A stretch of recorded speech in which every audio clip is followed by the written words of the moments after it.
Bam. Hi, everyone. This is Steve McGuire, and you're watching the Break It Down show. That's right. The Break It Down Show presents Steve McGuire. Steve was a lawyer and has done a lot of interesting things in his career. And now he's an author. One of the things I love to ask Steve, when you have a significant professional or long-term career and you change, and you get to do something like become a writer, become an actor, become a comedian. When you go to a party, like in a couple of weeks here, you might go to a Halloween party and someone's like, "So Steve, what do you do for a living?" What do you say? Like, what's your answer? Well, I hadn't thought about it in those terms so much, but I had a 32-year legal career in Washington, D.C. I retired as a federal judge there, and then I worked as a vice president in an academic, the medical center in Louisville, Kentucky, my hometown, for 5 or 6 years, and then retired from that and started to write the novels. I'm just getting ready to publish my third book, and these are stories, fiction that take place in Washington, D.C., and they sort of have an underlying theme of how power is exercised in Washington. Yeah. And so that's what occupies me. I'm having a great life down in South Florida now, and playing some golf and enjoying life. But this is something I've always enjoyed doing, is writing, and it has been a hobby that has served me well throughout my career. Yeah. So we're just keeping busy at it right now. So you and I, we're I'm a single. I join your threesome to make a foursome because marshals love that. And yeah, so I say, oh, okay. So are you a writer? Or are you a judge? And then you would say, well, what? I'm a retired federal judge. Right. So Okay. that, All right. to me, that says that I'm now something altogether different. And I always get a kick.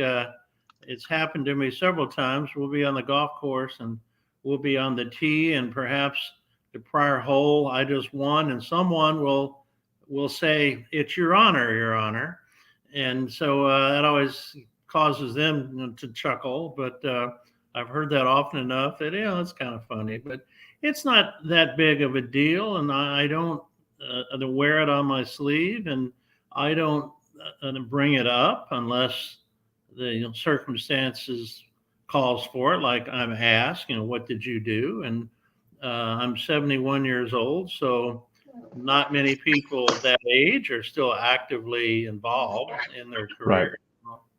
I like to say I'm just retired at this point.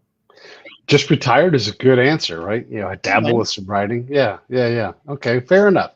And you are not the in the last 30 days, you're not the only semi-retired, already retired lawyer turned author to be on the show. So it's a thing for you guys. And one of the things we discussed, and I'll mention him in a minute here, but one of the things we discussed is there's a significant amount of writing and reading in your job. And that is also what happens in this job. But these kinds of writing are not even, they don't vend very well, right? Like it's a completely different style of writing. So how Yes. has that transition been for you? Well, absolutely. People ask me, and I have I've been on probably a dozen radio shows and podcasts over the last 18 months, and made 40 appearances at various forums talking about my books and such, and they seem to have to resonate with the issues that are prominent in our society today. Mm-hmm. And so when people ask me about writing, I say, well, it goes back to when I was in high school. I had a really outstanding English teacher, and I feel like she taught me and gave me such a strong foundation in English and grammar that I soon found when I would write something, I was pretty good at it. And so it served me well throughout my education and in my career. So I've always been a writer. Now, when it comes to reading and writing, as a federal judge, I was a chief judge at the Federal Trade Commission, where we presided over big antitrust cases. So we would issue written opinions. And in that case, every word you say has consequence. So it's a totally different style of writing, but it did make you cognizant of exactly what it was that you were saying and how it could be interpreted, because you've got a large audience of readers out there. So in some ways, that has served me well being an author. It's great to know that I'm free to write whatever I want now without having some U.S. Court of Appeals scrutinizing every sentence. It's interesting when you read legal briefs, like if you were to read the Supreme Court justices' different decisions and whether they dissent or concur, you definitely see different styles of writing there. And some of the justices lean on case law, and some of them don't. And they seem to differ dramatically on, I would say, in the legal sense of the word, their version of storytelling and how they kind of wander within the very narrow structure, like the structure of that. What are your thoughts on that in terms of? But I don't want to in any way get political, but you definitely see different styles. How does that work? Like, there's because you go from Justice A to Justice F, dramatically different in how they approach even that craft, and you're like, these are not the same styles at all. Well, I mean, we're all an individual, so we're going to project ourselves as you do in your interview based on your persona.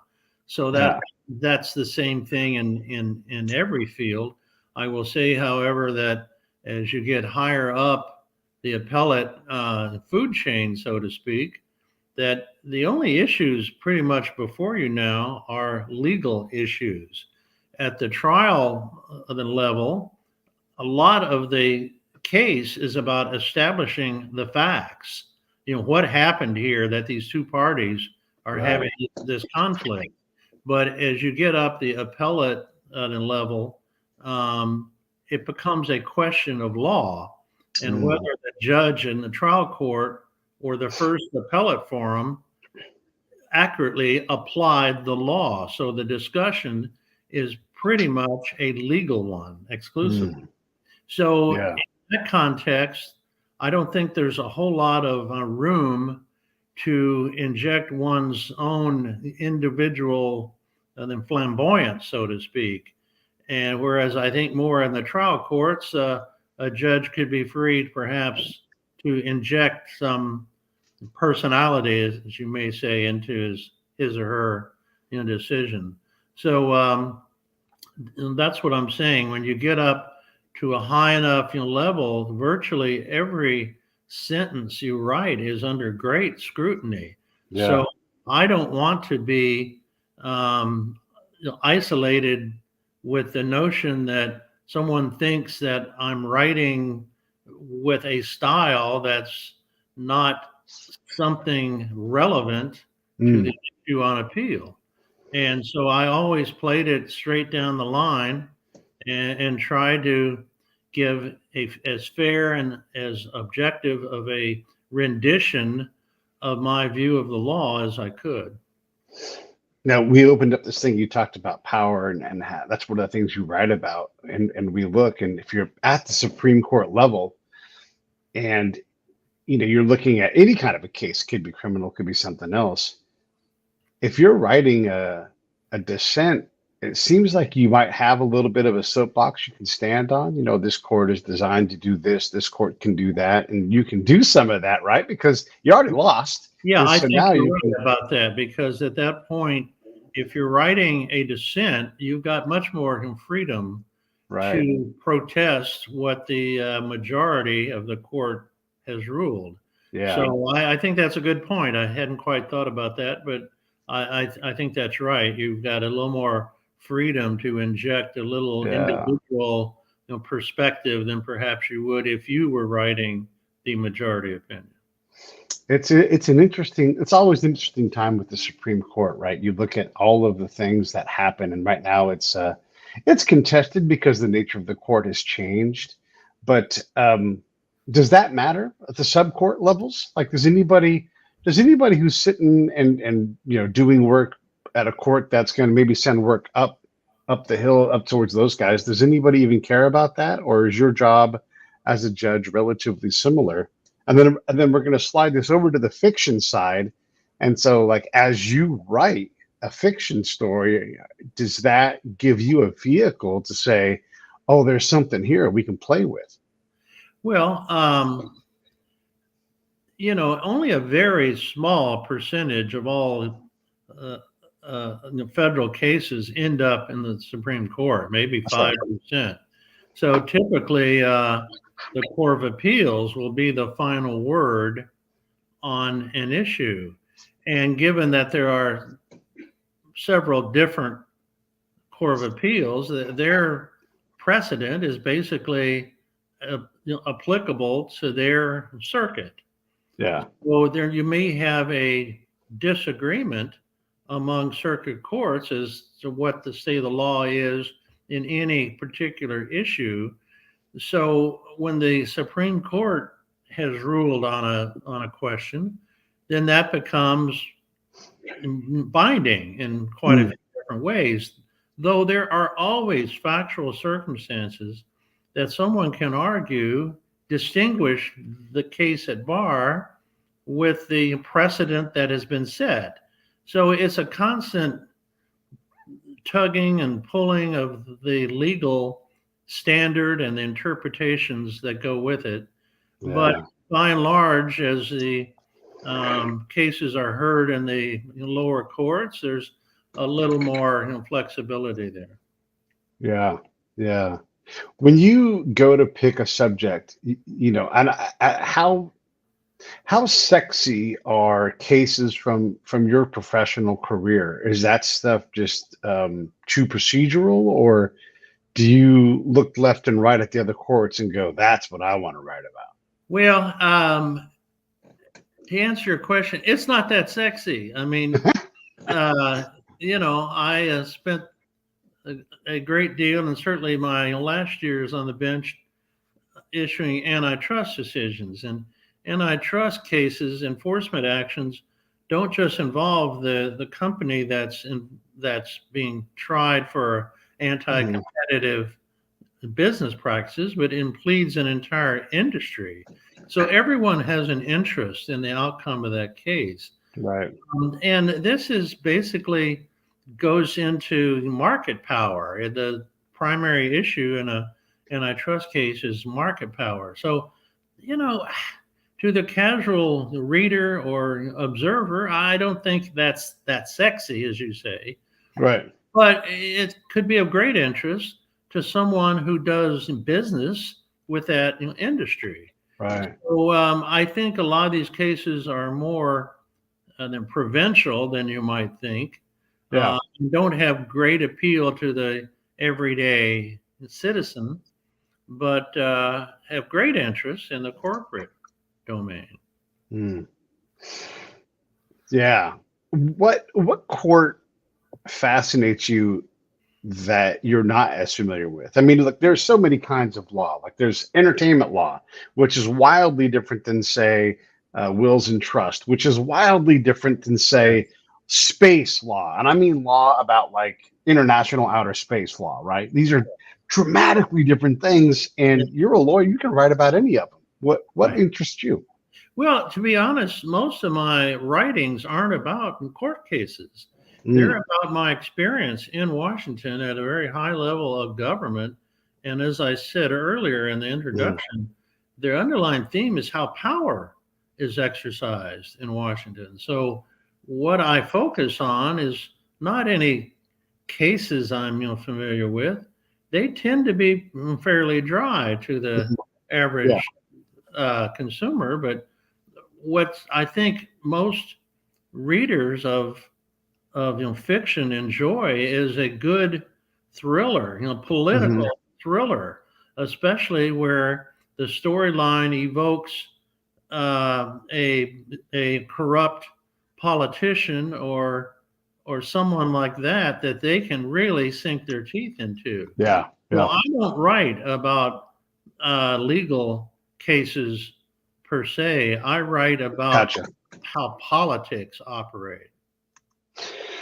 It's some of these things, even if they're not in any way nefarious, they sort of write themselves. You know, the guy that breaks the story on Stanley McChrystal, his brakes fail in Southern California and he dies. You know, like Yeah. it's a little bit too much. The guy that breaks the Loretta Lynch airplane tarmac story against the Clintons, that guy dies by suicide. You know, like, oh man, you know, like this is stuff. Look, I'm not, this is not commentary on anybody. I'm I just know. saying that these things happen, right? Right. And so you're like, well, if we took that and we fabricated an alternate reality and we could make a real story out of these things. Right. Well, there's a reason why Amazon Books has 33 million book titles. There's a lot of people out there that have stories to tell, and they Yeah. come from every walk of life, under every possible circumstance.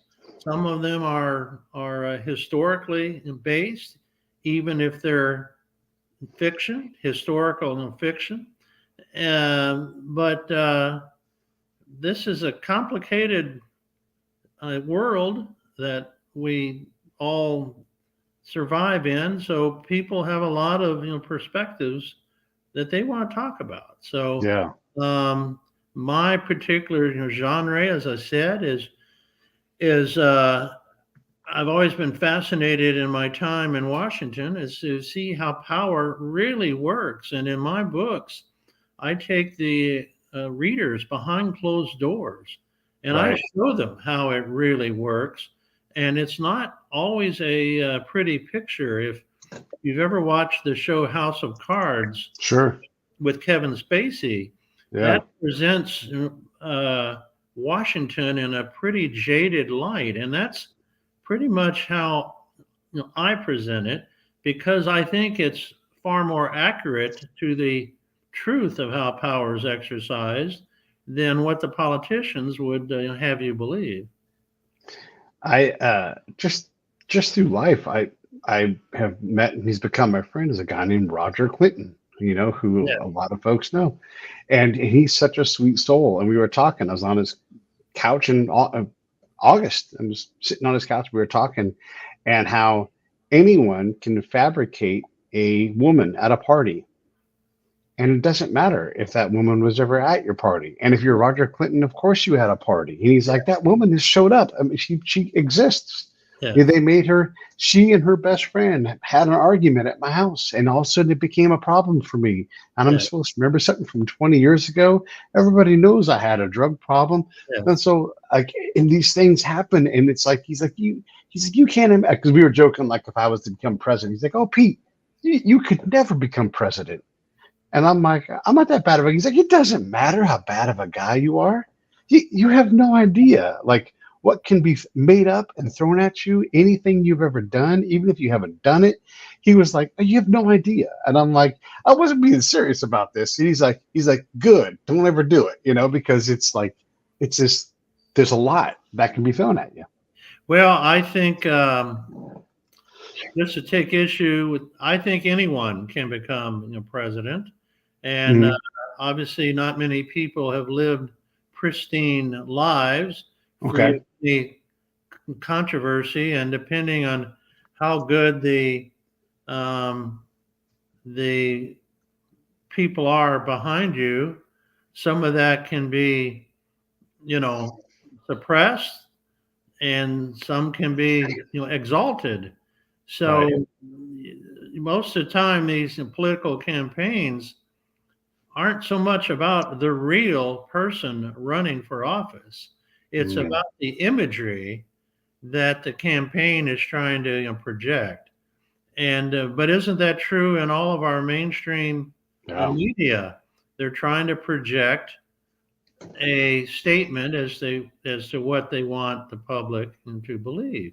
So it's no different. So I would say, unless you're a then serial killer or something, don't give up hope of becoming a national political figure.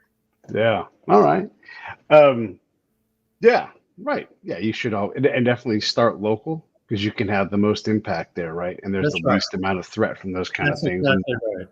Yeah. And you can really I'll say about local politics, I think that's the level where you can have a great effect because you're not so much bound by the sponsors behind your candidacy. As you go up the political ladder, your allegiance becomes more and more toward your corporate sponsors and not to the people that you represent. Yeah. Yeah, it's interesting when you think about that. It takes more money to get bigger. And then as you get bigger, the amount of money to your success ratio gets worse. So you need more money. Yeah.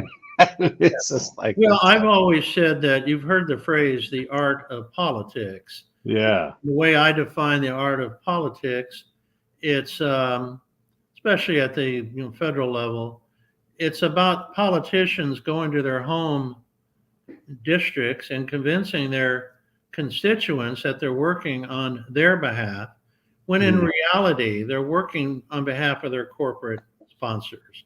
And at that juncture, they're pretty much in the back pocket of a handful of corporate entities that make their candidacies impossible. Yeah, you don't want to become too cynical or jaded, right? But when you start to look around and you step back, like we talk about term limits, and you're like, hey, well, vote your person out. There's a good way to start with term limits. We all have this power. And then someone will say, oh, well, you don't get the politics around here that are local. And you're like, well, I mean, we all have this. We don't need someone to give us this power. We actually possess it. But then you're told you don't have it. And you're like, but we do have it. We really could, kick someone out. And but we just don't seem to ever want to practice it. And then when the court makes a decision, and we'll just use it because it's relevant, when the court says, hey, we're going to strike down Roe v. Wade, and everybody gets upset, and you're like, look at your congressperson. You're like, well, why didn't you handle this 50 years ago and codify it? Well, I think the genesis of most of the conflict that is present in our current day political process is that the public is not involved hardly at all in the political scheme of things.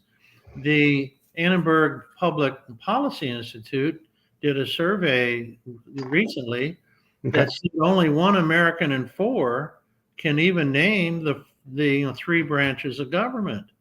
So when you've got a public that ill-informed as to how their democratic process operates, is it any wonder that the politicians are operating with impunity? Because the public is not holding them accountable. And until the public is, one, better educated into how government operates and should operate, the politicians are going to be free to exploit the system. And I like to think that the National Treasury is like the effects after there's been a hurricane in New Orleans. There's flooded streets, and within a day or two, you've got looters breaking storefront windows, and they're carrying out big screen TVs. That's not unlike what's happening on Capitol Hill. The politicians are plundering the federal treasury. And unless the public stands up and says no, they're going to continue doing that. Yeah, that's a good point. Yeah. And also we get really upset at our presidents who we worry about tax releases and all that. And I'm not trying to, again, I'm not picking a side, But we don't seem to care so much. Our congressional members enrich themselves. Well, I think the big mistake that the founding fathers made, and you just made reference to it when they drafted the Constitution, was that they did not include a term limits provision within the constitutional construct. I think that would do more to engender a fresh outlook by new people coming into government who don't have their fingers so deep into the federal, pie that they can control things well beyond their what should be their political role. But that is what it is, and so it's ultimately up to the American people to hold these politicians accountable. But I don't see it happen. I don't see it happening, to be honest with you. If we had term limits, would we not just have machines that controlled who was going to be next? Well, I don't know. I'm sure at some point that process would evolve in a way that the most powerful would, prevail. I'm sure that's the people most interested in that kind of work would gather, right? And the folks who were indifferent would go golf or do whatever else. Yeah, and ultimately, the people that have the most influence, the corporations, would be behind the scenes in some way, shape, or form, controlling the process some way or another. So that's the nature of man, and it will probably always be that way. Yeah, interesting. When you think about 1 in 4, understand that there's 3 branches of government. You also see the people running for president, and they say, "This is what I'm going to do," and you're like, "But that's not your job." And then a lot of times they're in Congress. I saw one congressional member running for president, and this person said, if I become president, I'm going to end veteran suicide. Like, well, what are you waiting for? Aren't you in the perfect position right now? Like these are the weird things. And so the person running for president acts like they're king. And so even those folks are like, your job is to be the executive and go and do these things. You're not there to write executive orders. So even there we have a problem. And I want to bring this back to your writing in your books. So let's talk about how these powers work. What are your thoughts on that and the separation of powers and what the president's job is, and the checks and balances? And do people mind that in the system, do you think, or is it what are we doing? I think the checks and balances are becoming a vaguer notion all the time. I mean, the Constitution is a beautiful document, and in a world where the people in power are truly trying to do something positive for the country, that has its clear place in the process. But now politics permeates itself throughout every agency and every level of government. So, it's not easy to achieve objective realities when there's such a political influence one way or the other behind anything of any consequence. And again, that's where the lack of public involvement in the process, as an American citizen, you should be aware of not only your rights under the Constitution, but your obligations under the Constitution. And part of those obligations are to hold your political representatives accountable. And that's not happening.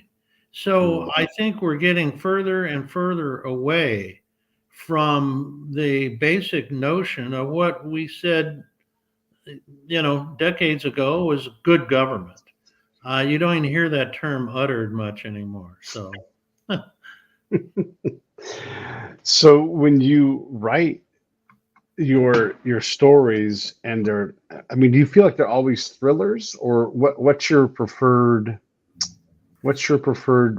thing then? Is it do you do spy type things No, also, or? they are. The genre is a political, thriller. Yeah, My second book, I throw in the added dimension, that they're a psychological, thriller right, as right, well. right, right. But yeah, all my stories evoke a governmental presence, and usually someone within that presence that's corrupt and are seeking to achieve something profound by a means that would not be, considered legal or anything else. And like I say, it involves corrupt politicians, corrupt corporations.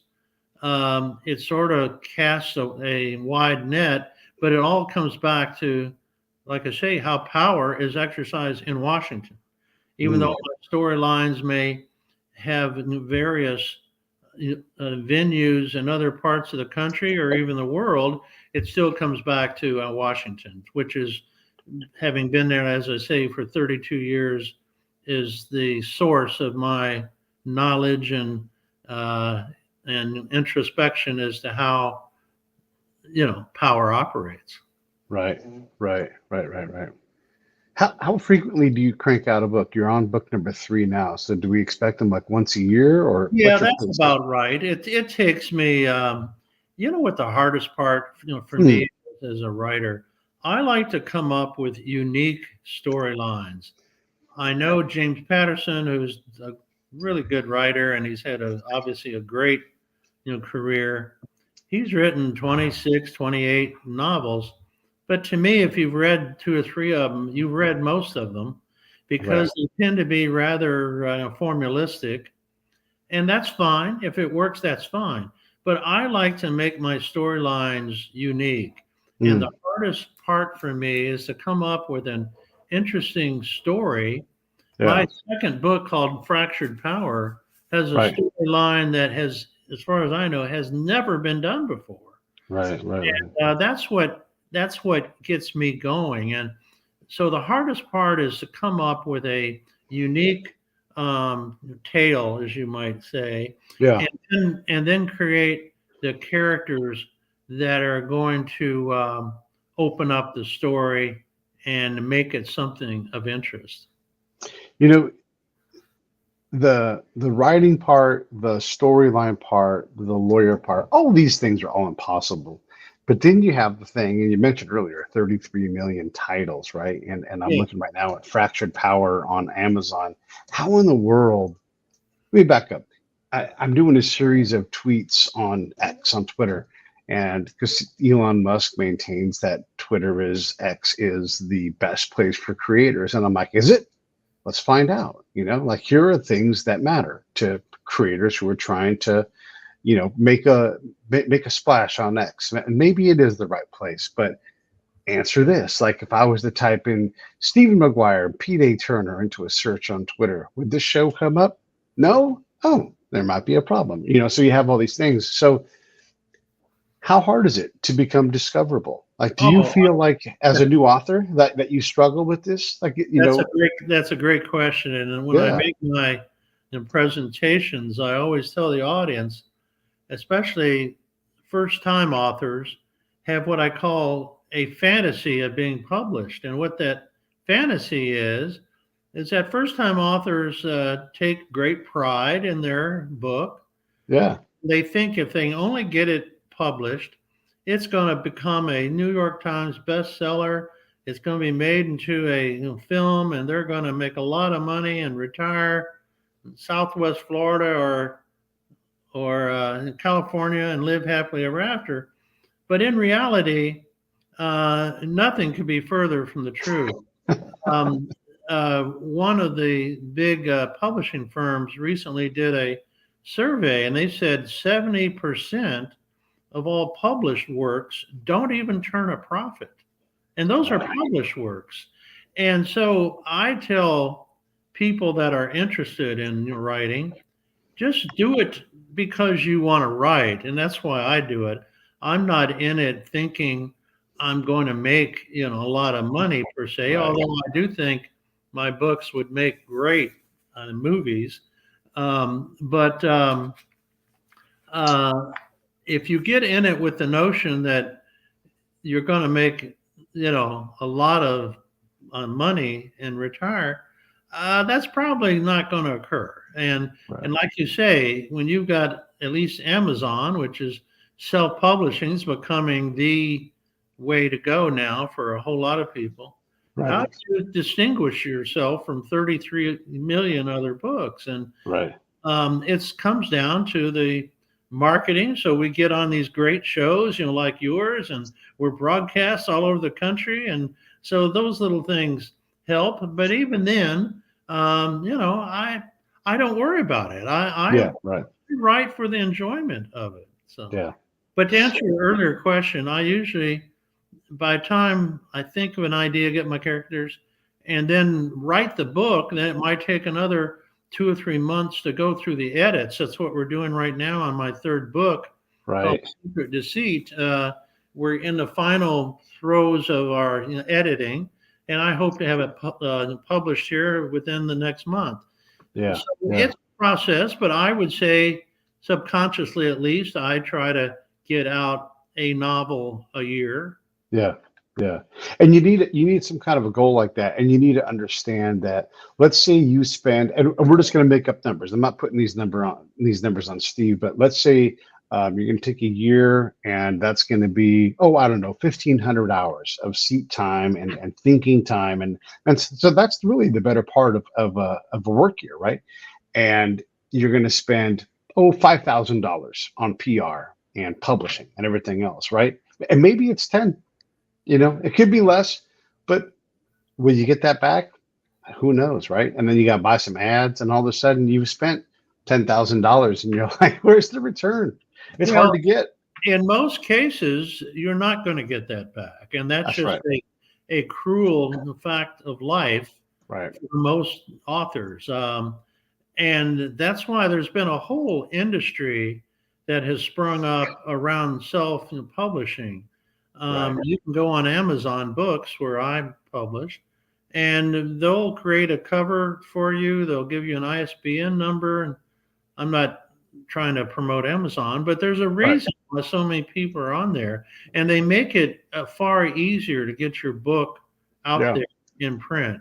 But again, it's all about marketing. And my wife, who's a former special agent in Washington, has done a great job marketing my books and my speaking engagements. She got me on your show, and so that's what it's about. And who knows, maybe someday someone picks up on it and they read one of my books and they say, "Wow, I'd love to make a movie about that."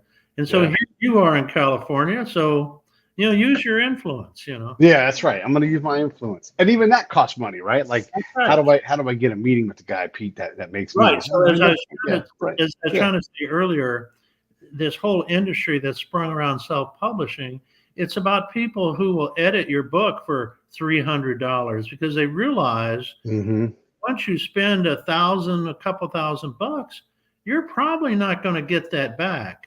So self-published authors aren't going to be inclined to spend $5,000 or $10,000 because it's most likely water over the dam that they're never going to see again. No, you're right. And now we have robots that help with the editing process, and so you can get a little, leaner with that. And so maybe that process is changing, right? And if you happen to catch lightning in a bottle and you build an audience. All they want from you is more, and that creates robots. That's right. Well, that's the point authors strive for, to where they're recognized. I always chuckle when I'm at the airport, and I'll go in the bookstore, and I'll see a book with the author's name. I can't think of his name right at the moment. No, one of the great authors that Like died. Tom Clancy. Tom Clancy. That's what I'm thinking of. You'll see Tom Clancy's name on a best-selling book. Now, he's been dead for 10 years. Yeah. But somebody is paying his estate to promote their book with the idea that they write like Tom Clancy, but it's the name Tom Clancy on the book that sells the book. That's right. So once you reach that rarefied air of public recognition, then it becomes a whole lot easier. It sure does. It sure does. Yeah, yeah. And either way, it doesn't take many people who buy your books to make it really satisfying and to build that community too. So I appreciate it. Hey, I don't want to take all of your time. I know we've been talking about your books for a minute here, and I've got the link for Fractured Power down below. Standard classic, softback books. So just thumb through it with your friend. You don't always recommend buddy read. So buy one for you, buy one for a friend, and say, hey, let's read this one this month. That's the best way to do it. There's the link. If you look into the comments or in the show notes, it'll be there. But let's read these books. Let's support these authors, whether they're emerging, established, or superstars, and let's all read together. Go ahead. Can I mention? Please. People can go on my website. It's StephenMcGuireAuthor.com. You can learn about me. You can learn about my books, and they have links to Barnes & Noble and Amazon where you can order them. And, it's a pretty good site, I think. You can see where I've been making my own presentations and my radio interviews. And so if you have an interest, I would urge our audience to take a look. There's the link down below. You guys can go there as well. We've covered a lot of ground. We talked about your older work. You talked about your newer work. We talked about the government. What else do you want to talk about? Anything else you want to cover? Well, wow, that's a question. I'm usually asked at my presentations because my books, even though they're written independent, my first book was Prior Restraint, which was written several years ago, and it was based on the so-called war on terror in this country. And I thought to myself, what would terror actually look like if it were to invade this country? And I thought, well, in South America, when there's a coup, the first thing that the rebels do is seize control of the TV and the radio station. So Prior Restraint opens up with the nation's leading TV news anchor, brutally murdered in the streets of Washington, seemingly by foreign, terrorists. So this throws the media into a real, frantic situation. But before they can make any sense of it, a few days later, a leading editor and columnist in New York are also brutally murdered, seemingly by foreign terrorists. So overnight, there's a wave of censorship in the airways and the publications because people are afraid if they say anything that might be critical of foreign extremism, that they might become a target. So behind the scenes is a corrupt U.S. senator who takes advantage of the chaos to advance his own corrupt agenda. And the protagonist is a young female reporter in Washington that starts to investigate these murders, and she starts to see things that no one else sees. So as she gets closer to the truth, then her own life is in jeopardy. And what I see a lot of in my presentations are how people want to relate these stories to what's happening currently in Washington. And honestly, it's a fine line that borders between the illusion of my stories and the reality that we're all seeing in Washington. So a lot of people want to talk about what's going on in Washington in present day. And I'm very the nonpartisan. I don't take sides. I think the issue is so much broader than that, and that endemic. I think it's politics in general. It's the process that is become quite disturbing. So that tends to be what a lot of people want to talk about. Yeah. Yeah. It's the process has become absurd. It really has. I mean, we're not picking from the best amongst us to lead. We're picking people to fight somebody else instead of fighting for us. Well, I think that's right. And as I said earlier, I think the most effective someone can be for their fellow citizenry is get yourself elected to a school board, to a local school board. Start evoking new education policies that can help establish informed and educated young people, so that they will take a role going forward and hold politicians accountable.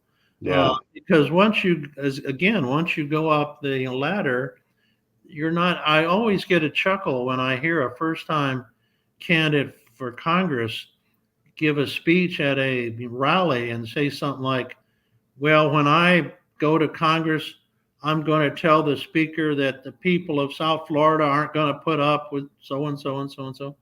Nothing could be further from the truth. You're not even allowed to speak on the House floor unless you have permission. And so unless you get fully behind the leadership of your party, and especially in the fundraising arena, because fundraising is everything, unless you can show your prowess at that, you're not going to get a second term. So you're not going to have the freedom nor the ability to promote whatever local agenda you have, because you answer to the hierarchy of power within your own party. Yeah, that's true, right? Yeah, you don't get to stay if you're not going to help the big party. That's exactly right. Yeah. So let me say something. Please. Pete, I didn't want this show to end without thanking you for your service to the country. Oh, thanks. Yeah. I read your biography there, and you had an extraordinary background in the military, and I, for one, truly appreciate that. Well, I appreciate it. Yeah, I appreciate you, and I appreciate what you've done. It's not easy to sit there and listen to cases all day. It might be interesting work, but still, you got to do it every day. And if you don't do it, that part of the government doesn't work. Well, what kept me going and what inspired me was that I always felt I held the public trust, and in holding the public trust, I viewed it as my principal obligation to be as fair and as objective as I could be, and not allow politics to play a role in the outcome of my decisions. And I think I did a pretty good job at that. And I'm proud that I did the best I could do within my capacity to do it, and upholding that trust. So if everyone were to do that, I think the government would be a lot better place, and I think our society would be a lot better off. Hard to say a better thing than that. Let's wrap it right there. Stand by. I'll come back and say goodbye to you, but let me wrap this part of the show. Hey, thanks for watching the show. I really appreciate it. Right here, you can subscribe. Please do that. It makes the show grow. Hit that notification bell so you know which incredible guest is coming up next. Down below is the PayPal link. You can put a small subscription in. That is an enormous help. All that money goes right back into the show. And then right up over here are the next episodes you should listen to, curated by yours truly.